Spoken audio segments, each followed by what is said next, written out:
Shalom e bem-vindos a Via Rapta Israel, uma frase do hebreu que significa amarás a Israel. Esperamos que vocês fiquem conosco durante os próximos 30 minutos, porque nosso professor Dr. Baruch vai compartilhar um estudo expositivo da Bíblia. Dr. Baruch é professor titular no Instituto Zera Avraham, com sede em Israel. Ainda que todas as aulas no Instituto são dadas em hebraico, o Dr. Baruch fica feliz em compartilhar este estudo semanal com dublagem em português. Para mais informações sobre nosso trabalho em Israel, visite nosso site amarasaisrael.org. Fiquem agora com o Dr. Baruch e a aula de hoje. Our Messiah, Yeshua HaMashiach. Nosso Messias, Yeshua HaMashiach, Jesus Cristo, ele ordena que todo crente seja perfeito, assim como ele é perfeito. Que grande mandamento! Assim terminamos o estudo passado, com esse mandamento de Deus que nos chama a sermos perfeitos. Perfeitos nesse corpo por meio do poder, da unção do Espírito Santo. E agora, nesse próximo capítulo, o 6º capítulo do livro de Mateus, ele vai nos revelar algumas coisas, como já o fizemos em capítulos anteriores, mas com mais detalhes sobre o que devemos fazer para sermos servos fiéis de Deus. A pergunta que devemos nos fazer é muito clara, não é complicada. É a seguinte: quero servir a Deus? Quero levar à frente sua vontade através da minha vida de uma maneira que seja digna de louvor? Ou seja, que louve a Ele de maneira perfeita? Esse é o desejo de um verdadeiro discípulo. Isso é o que faz uma pessoa que entendeu a graça, a misericórdia e o perdão de Deus. Essa pessoa ama ao seu Salvador, ama aquele que o perdoou e deseja viver de uma maneira que o agrade por completo. E por isso que ao entrar no capítulo 6, ele novamente nos fala sobre as boas obras. Abram, por favor, suas Bíblias no livro de Mateus, capítulo 6 e versículo 1. Ele diz: tenham cuidado. Essa é uma palavra de advertência e representa um motivo de oração. E com muita frequência oro assim: Deus me adverte, que teu Santo Espírito me convença quando eu comece a atuar de uma maneira que esteja de acordo a mim mesmo, mas que vai contra a ti e aos teus propósitos. Devemos orar pelo conselho de Deus, por sua advertência e convicção em nossas vidas. Diz: tenham cuidado para que suas boas obras... Bem, essa é uma palavra que poderia ser traduzida como obras de caridade, ou poderia ser uma palavra que se repete muito na Bíblia, que se traduz como esmola, ou seja, doar algo bom a uma pessoa, ajudá-la financeiramente segundo a necessidade que ela tenha, sem esperar receber nada em troca dessa pessoa. Você o faz porque quer ser usado como bênção, já que Deus te abençoou. E diz: tenham cuidado para que suas obras de caridade, poderia ser dito dessa maneira, não sejam feitas diante dos homens para que eles o vejam. Assim que, quando façam um ato de caridade, não façam com o fim de ser visto por outras pessoas. O propósito, não que outros vejam tua boa ação e a observem. Aqui veremos um ensino claro, diz: se essa é a sua maneira de atuar, qual será o resultado? Recompensa não receberão do seu Pai no céu, do seu Pai celestial. Se fazemos algo, não importa o que seja, uma boa obra, algo que realmente agrade a Deus, algo sacrificial, sem egoísmo, para abençoar a outros, simplesmente porque é o correto, isso agrada a Deus. Mas se o fazemos com outra motivação, com o fim de que os demais vejam essa boa obra que você fez, o que diz aqui na palavra é que Deus não responderá abençoando sua vida em retorno. Diz: não receberá a recompensa do seu Pai Celestial. Versículo 2. Agora nos diz como devemos fazê-lo. Portanto, quando vocês façam um ato de caridade e dão uma esmola, não façam soar uma trombeta ao redor de vocês, porque assim é como fazem os hipócritas nos lugares de reuniões, nas sinagogas. Esta palavra significa um lugar de reunião nas ruas. Aqui, nesse contexto, não se trata de uma sinagoga no sentido de uma casa de adoração judia, mas simplesmente um lugar público de reunião, e o contexto nos indica, porque a seguinte frase é, nas ruas. A clara lição é que quando abençoamos a alguém, quando ajudamos, quando assistimos, quando damos algo a alguém, ele diz para não soar as trombetas. Não chamemos a atenção para isso. Façamos isso em silêncio. Do contrário, seremos como os hipócritas que fazem esse tipo de coisas em lugares públicos e nas ruas, e o fazem para que outros homens os louvem. O que essa escritura nos diz? O seguinte diz, que eles estão preocupados em receber a atenção dos homens, e não a de Deus, o qual diz muito sobre eles. Se realmente você crer que Deus é o galardoador, o recompensador das boas obras, o livro de Hebreus diz que Deus não é injusto para não se lembrar de nenhuma das tuas obras. O que isso quer dizer? Que Deus é justo, que se lembra de todas as tuas obras e irá te recompensar por elas. Quando? Nessa era. Mas o mais importante, na era vindoura.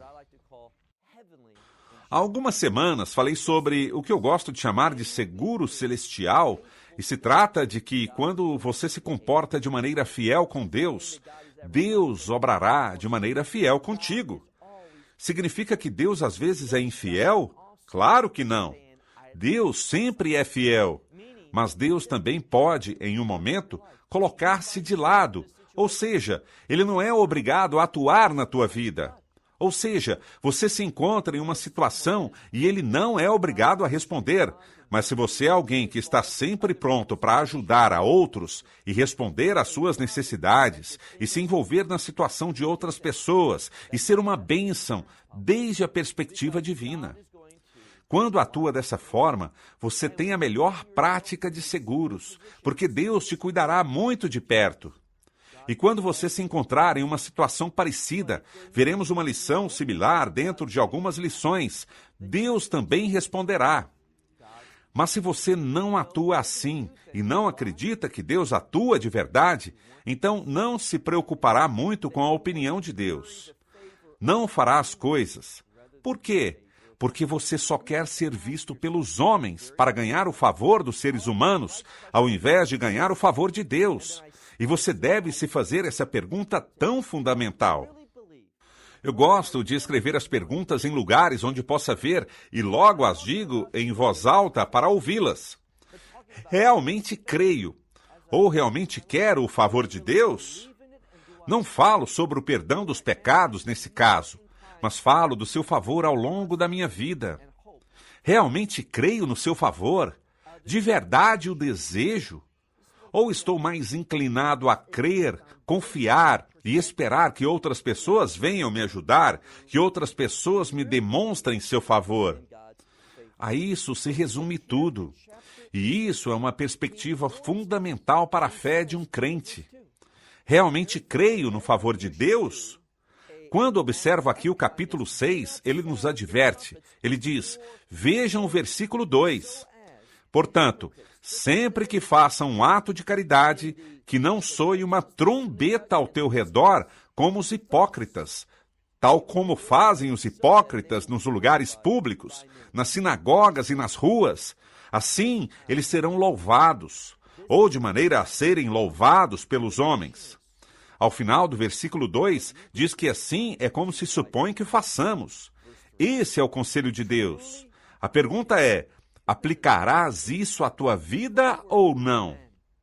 Final do versículo 2 diz, por certo lhes digo, Não consideram essa uma declaração importante?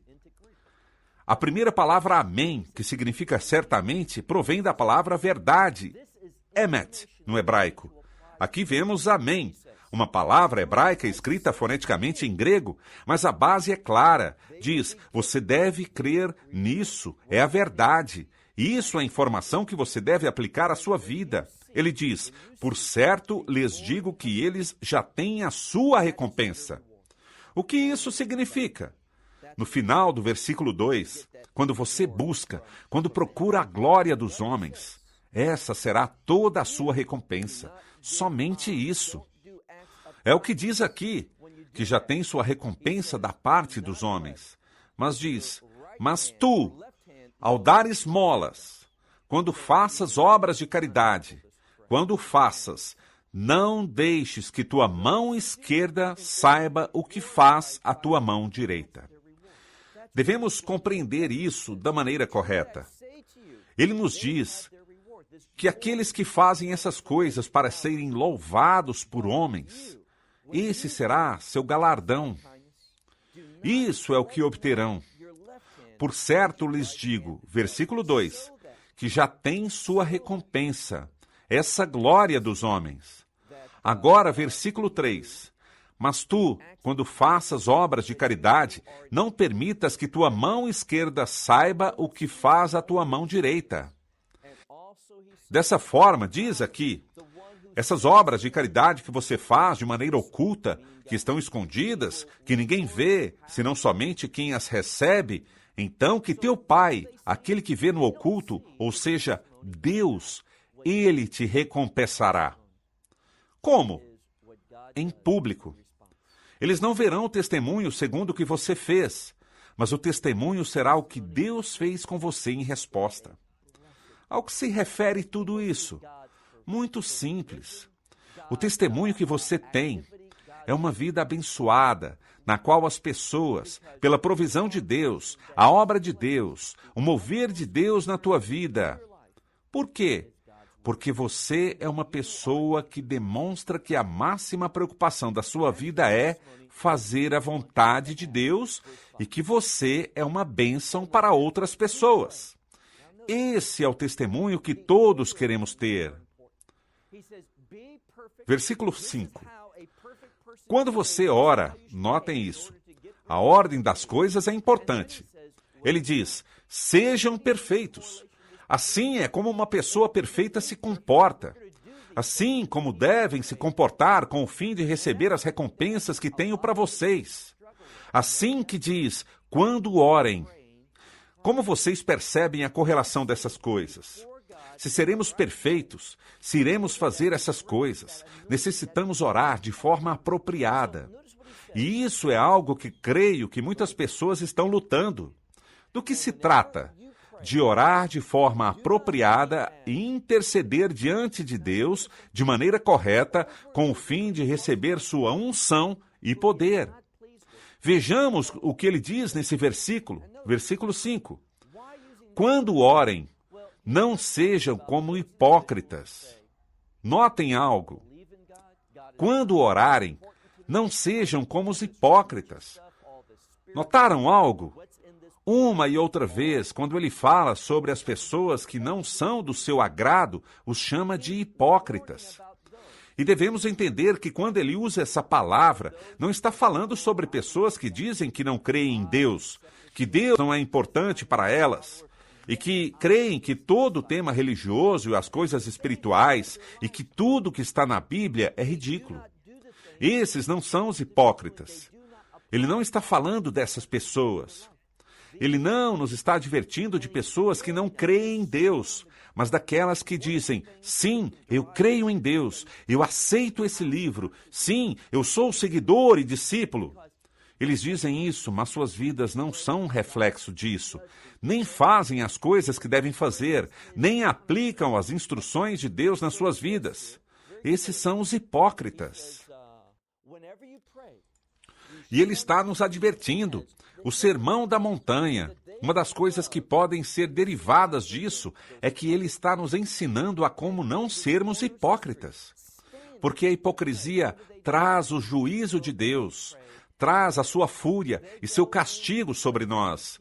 Diz de forma muito clara: sempre que orarem, não sejam como os hipócritas que amam nas sinagogas. Insisto que essa palavra significa lugares públicos e nas esquinas das ruas de pé, orar. O que eles fazem? Eles oram em público. Vão aos lugares onde possam ser vistos. Permitam-me dizer que a oração em uma congregação, em uma igreja local, em uma sinagoga local, reúne as pessoas para que orem juntas. Mas o ponto é esse. Essas pessoas estão ali, nesses lugares, para que sejam vistas. Ou nos lugares públicos, nas esquinas das ruas, para que os demais digam: ah, esse é um homem de oração, ou ela é uma mulher de oração. Ele está dizendo: isso não é o que eu lhes ensinei. Ele claramente diz: não sejam como os hipócritas que amam orar de pé nas esquinas das ruas e nas sinagogas. Por quê? De forma de que ficam expostos diante dos homens, ou seja, para serem vistos pelos homens. Insisto, o que isso nos mostra? Nos mostrou anteriormente que algumas pessoas se comportam com o único fim de satisfazer seu desejo de serem vistos por outros, sem tentar agradar a Deus, nem buscando uma recompensa de Deus, mas buscando o reconhecimento da humanidade. Da mesma forma, diz que a oração de alguns, o objetivo de suas orações, não está focada em Deus, em que Deus ouça e responda. Não é a Deus a quem dirigem suas palavras, mas o fazem em público, para que os homens as ouçam. E diz: não sejam como os hipócritas que se colocam de pé nas esquinas, orando com o fim de serem vistos pelos homens. Versículo 5, segunda parte. Por certo, lhes digo que eles já têm a sua recompensa. Qual é? Que as pessoas os vejam, nada mais. Aqui está a chave. Não haverá resposta alguma dos céus. Permita-me perguntar: quando você ora, confia de que haverá uma resposta do céu? Se você está na vontade de Deus, fazendo sua vontade e desejando glorificar seu nome, Deus responderá. Podemos ter essa segurança, essa confiança e essa expectativa de que quando oramos teremos uma resposta celestial. Por isso é tão importante essa escritura. Diz: quando vocês orarem, versículo 6, quando vocês orarem, entrem em seu quarto. Alguns traduzem isso como um armário, como um closet de adoração, mas se trata de um lugar privado. É o que significa essa palavra. Quando entrarem nesse quarto, diz: fechem a porta e orem ao seu Pai, aquele que vê no secreto. E seu Pai, aquele que vê no secreto, os recompensará em público. O que esse versículo nos mostra é uma promessa. Prestemos atenção aqui. Quando oramos de forma apropriada. O que isso significa? Quando vamos a um lugar privado, não é algo público, não é oferecer um espetáculo, mas que vamos com humildade, com seriedade diante de Deus na privacidade. E oramos ao nosso Pai Celestial em segredo. Ele, nosso Pai Celestial, ele vê em secreto, mas nos recompensará. Recompensar é dar, é uma palavra para prêmio. Muito importante que entendamos isso. É uma resposta a algo. E diz que ele recompensará em público. Dessa palavra é que obtemos a palavra em espanhol para manifestar algo, e por isso é tão importante que entendamos que quando oramos, devemos esperar uma resposta. Não oramos pensando: bem, espero que dessa vez Deus talvez me escute e me dê uma resposta. Não. Devemos ter uma firme esperança de que Ele ouve e se moverá em público. Versículo 7. E ao orar, não utilizem palavras vãs. Não usem repetições em vão. Essa palavra é muito importante porque significa dizer o mesmo uma e outra vez, o quão é vão. Por quê? Diz o versículo inteiro. E ao orar, não utilizem vãs repetições como os, e aqui muda a palavra, como os pagãos.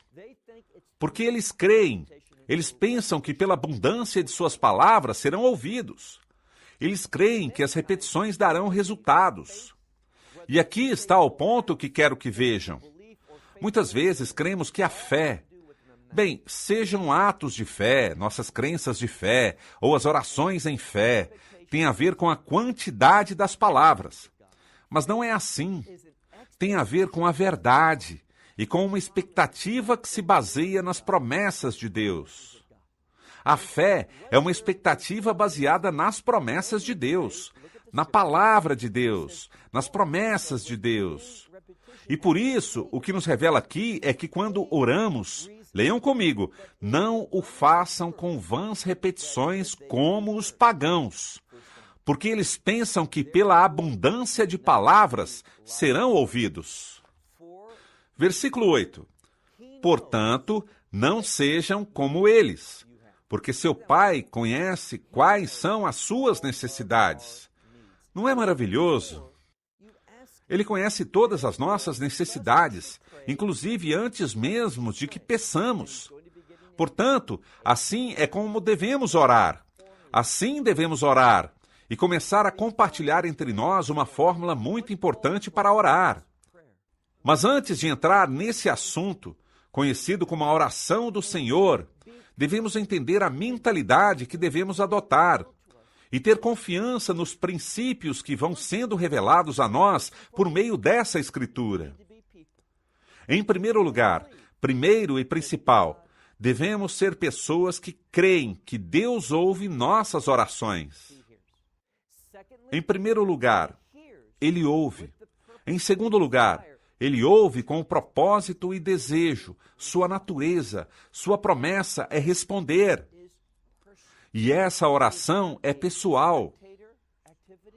Não se trata de uma atividade para espectadores. Não é algo que fazemos para que outras pessoas prestem atenção na gente. E não queremos que as pessoas pensem em nós quando oramos. Oh, ele é tão espiritual. Oh, ele é tão comprometida com Deus. Vejam como ora por tanto tempo. Não. Todas essas coisas são pagãs em sua origem. Por quê? Porque todo pagão sempre tem seu foco no homem. No que o homem faz, no que o homem vê, crê, pensa, sua perspectiva. Devemos ter cuidado de que nossa vida de oração não esteja arraigada com práticas pagãs. Mas o que vemos o Messias dizer é isso. Quando orarem, vão a um lugar privado e vão ali com expectativas de que isso será visto em secreto. E aquele que vê em secreto se moverá abertamente. A pergunta é, você crê nisso? Porque se não é assim, o que estudaremos nessa famosa e maravilhosa oração do Senhor não terá relevância nem poder algum na tua vida. Veremos. Quando observamos essa oração que encontraremos, não é que sejam palavras mágicas que se você as pronuncia, tudo será diferente. Essa oração nos ensina o que dizer, mas também por qual motivo orar. E que podemos saber sobre os objetivos de Deus. Essa oração nos diz muito sobre o que é importante para Deus e o que Ele fará. E tudo se resume nisso. Se tu e eu não desejamos as coisas escritas nessa oração, por que orar assim? Veremos que devemos atuar de forma séria e entender que estamos vivendo um tempo muito importante, que é um tempo de transição. E devido a isso, devemos nos comprometer de verdade e estar muito bem informados com respeito às coisas de Deus. A verdade profética. Conhecer as verdades proféticas dará à nossa oração, e não só o que dizemos, mas a intensidade do que dizemos, o fervor com que dizemos e a frequência com a qual dizemos, tudo será de suprema importância. O Messias nos ensina, e na minha opinião, É uma das coisas que pode trazer uma grande transformação à tua vida. Uma mudança drástica de como você se comporta nesse mundo. A mentalidade que você deve ter. A mentalidade correta para um servo de Deus. Se você aprende a orar de forma apropriada e a orar com a expectativa correta, que muitos de nós estamos confundidos. Muitos conhecemos essa oração, mas não entendemos que essa oração não é só para ser pronunciada, mas aceitada dentro de nós. Deve ser internalizada nas nossas mentes para que manifeste a si mesma por meio das nossas ações. E isso nos ensina uma verdade muito importante sobre a oração. A oração não se trata somente de pedir que Deus se mova, mas que Ele se mova em minha situação e em minha vida. Que Deus se mova através de mim, mas também onde esteja me movendo, por onde eu estou me conduzindo. É uma sociedade.